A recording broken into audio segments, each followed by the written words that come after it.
Influenza is a killer. Every year, about 2,500 Australians die from influenza. That's more than twice the annual toll from motor vehicle and road traffic accidents. You wouldn't walk down the road with your eyes blinded. If you cross the road, you look left, right, and again. If you get into a car, you click, clack, and buckle up. Over the past century, there have been 4 influenza pandemics, the most recent one only 6 or 7 years ago. The first of the 20th century killed more than 50 million people. The last one killed about 500,000 people worldwide. But every year influenza comes back. It's an annual epidemic. And every year we need to vaccinate to prevent this life-threatening disease.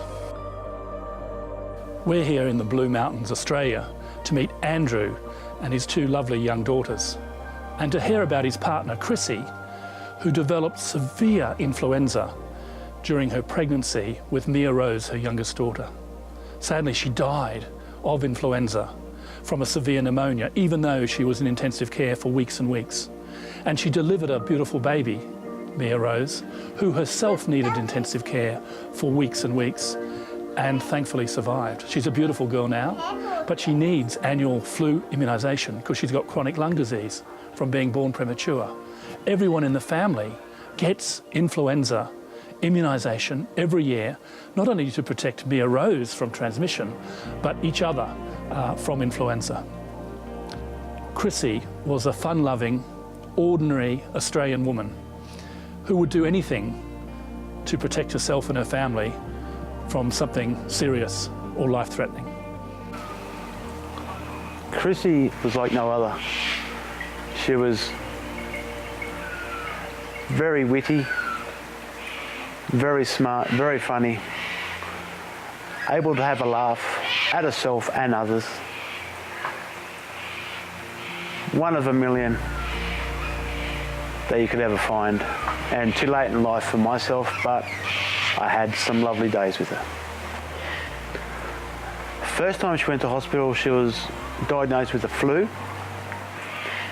Then the doctor then come back and did another check and found pneumonia on her lungs and admitted her there and then. She had to have a tracheotomy done so it could bypass her mouth.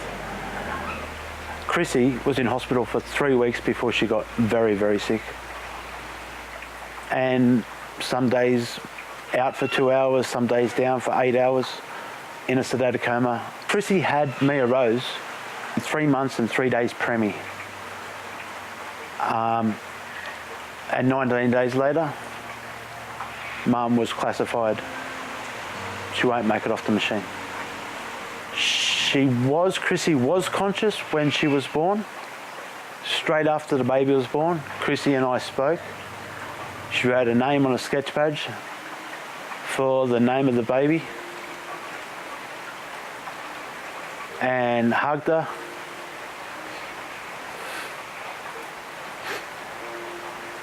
And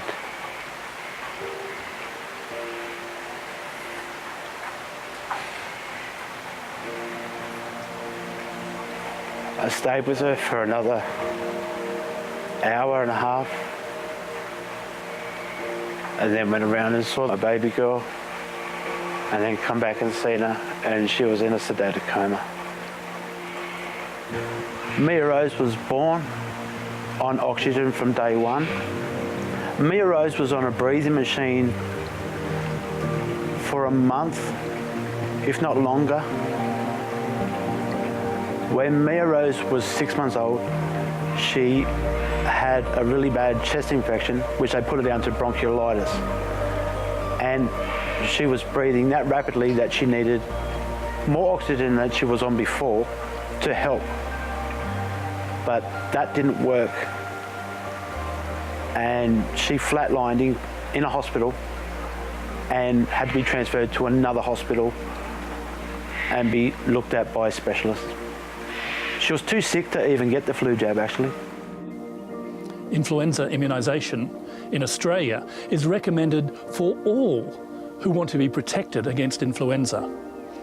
And why shouldn't we maximise, dramatically increase the influenza immunisation uptake rate?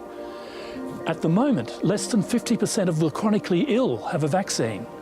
If we were to vaccinate them, the elderly, pregnant women, and those in contact who are likely to transmit and are recommended immunisation, we could radically reduce the death toll from influenza, just as we've done with the death toll from road traffic accidents. Don't delay. Get immunised against influenza.